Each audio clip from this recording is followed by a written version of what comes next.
साथ रहते हैं तब तक तो बात ठीक है, लेकिन थोड़े समय के बाद जब पति और पत्नी के बीच में डिस्प्यूट आता है, तो बात आती है पैसों की। आखिर भरण-पोषण कौन करेगा? कैसे करेगा? इन सारी स्थिति और परिस्थिति को देखने के बाद बात आती है मेंटेनेंस और एलिमनी की। जी हाँ, और इसीलिए इस स्पेशल वीडियो में हम डिटेल में ज़रा बात करेंगे एलिमनी के क्या प्रोविजंस हैं, मेंटेनेंस के क्या प्रोविजंस हैं, कितना पति को पत्नी मेंटेनेंस ले सकती है। इन सारे मुद्दों के ऊपर जरा हम बात करेंगे। नमस्कार, आप सभी ने शुरुआत अशोक पांडे के साथ लीगल एडवाइस में की है। लगातार जो लीगल कंटेंट है इस चैनल के माध्यम से आप तक पहुंचता है, सब्सक्राइब जरूर कर ले, रिक्वेस्ट है। शुरू करते हैं एलिमनी। और अगर बात करें इस एलिमनी की, तो सबसे पहले आपको इस बात को समझना पड़ेगा कि वाइफ और अपने बच्चों के लिए भी वो पति से विद ऑल हर कंफर्ट, जैसी जिस स्थिति परिस्थिति में वो रह रही थी, उसी स्थिति या परिस्थिति के हिसाब से वो मेंटेनेंस लेने की हकदार बन जाती है। तो धारा 24 की बात कर लेते हैं, सेक्शन 24 हिंदू मैरिज एक्ट की बात कर लेते हैं, जहां पर जो पति है पत्नी है दोनों एक दूसरे से मेंटेनेंस लेने के एंटाइटल्ड होते हैं। HMA हिंदू मैरिज एक्ट में ऐसा नहीं है कि केवल पत्नी पति से भरण पोषण या पैसे ले सकती है, नहीं, पति भी पत्नी से भरण पोषण ले सकता है। उसकी कुछ शर्तें हैं, शर्तें मैं आपको अभी इसके नीचे बताने वाला हूं कि कौन कौन सी शर्तें हैं। अब जब कभी भी मेंटेनेंस या एलिमनी की बात होती है तो कुछ चीजें काफी जरूरी हैं। कौन कौन सी चीजें?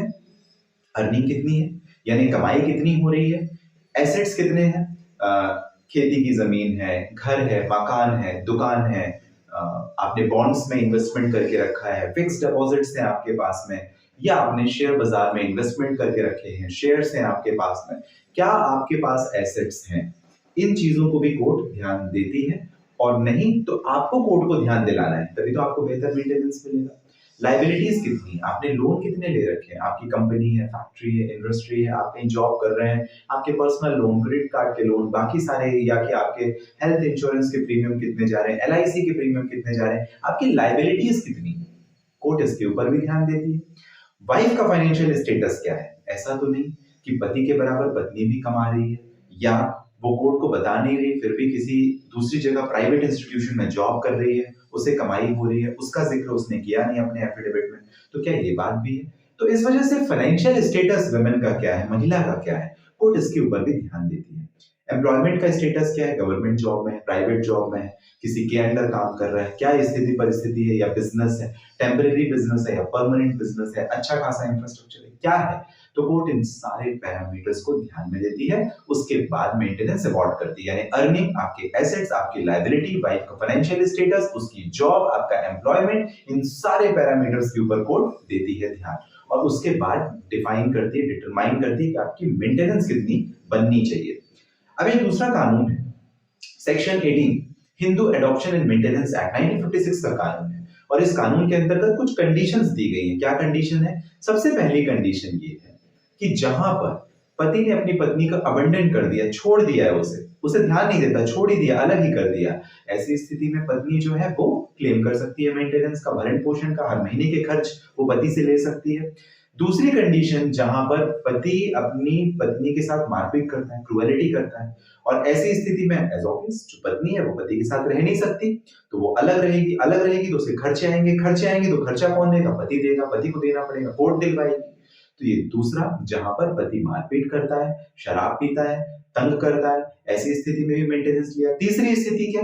जहां पर पति ने अपनी पत्नी को छोड़ किसी और के साथ संबंध बनाए, किसी और के साथ में रह रहा है, अडल्ट्रियस रिलेशनशिप में रह रहा है, ऐसी स्थिति में मेंटेनेंस क्लेम हो सकता है।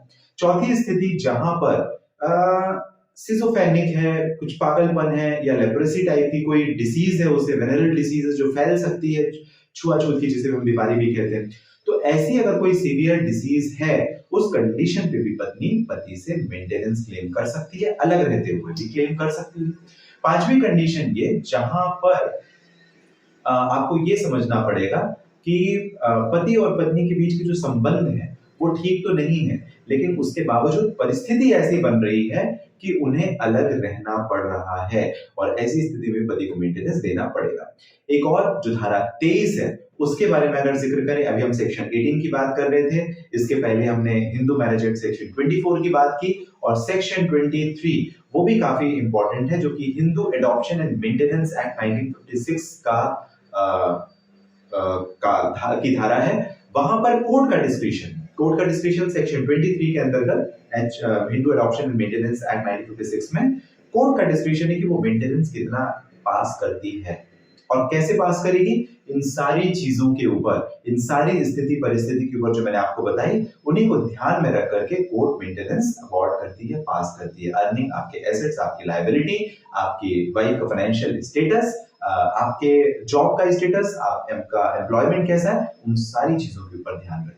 फिर भी अगर मोटा मोटी आप समझना चाहें तो मैं आपको ऐसे ही बता देता हूं कि नियर अबाउट 20-30% के आसपास या 1/3 के आसपास अगर बच्चे हैं तो एलिमनी क्लेम किया जा सकता है, मेंटेनेंस क्लेम किया जा सकता है पति से। और यही आपका इस वीडियो का कंक्लूजन है कि कब, कैसे, किन परिस्थितियों में मेंटेनेंस या एलिमनी कोर्ट क्लेम देती है।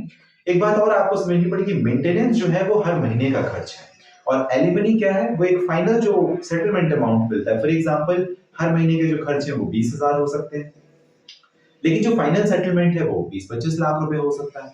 तो ये मेंटेनेंस और एलिमनी के बीच का डिफरेंस है, ये भी आपको जरा समझना है। एलिमनी यानी एक साथ मिलने वाला पैसा, उसे हम एलिमनी कहते हैं, और मेंटेनेंस जो हर महीने के खर्चे हैं वो तो लगे रहेंगे, तो वही हर महीने के खर्च मेंटेनेंस कहलाते हैं। मैंने आपको प्रोविजंस बताए, कौन सी कंडीशंस होती हैं वो बताए, कब क्लेम किया जा सकता है और किन आधारों पे कोर्ट डिटरमाइन करती है, ये मैंने आपको बताया। आपको जानकारी पसंद आई हो, सब्सक्राइब जरूर कर लें चैनल, जुड़े रहें हमारे साथ लीगल एडवाइस के साथ। किसी परेशानी में फंसे हैं, बात करना चाहते हैं, इस पर्टिकुलर वीडियो के डिस्क्रिप्शन में डिटेल है, लिंक है, जहां से डायरेक्टली आपकी और हमारी हो जाएगी बात। मिलेंगे अगले वीडियो में। आप सभी का बहुत धन्यवाद।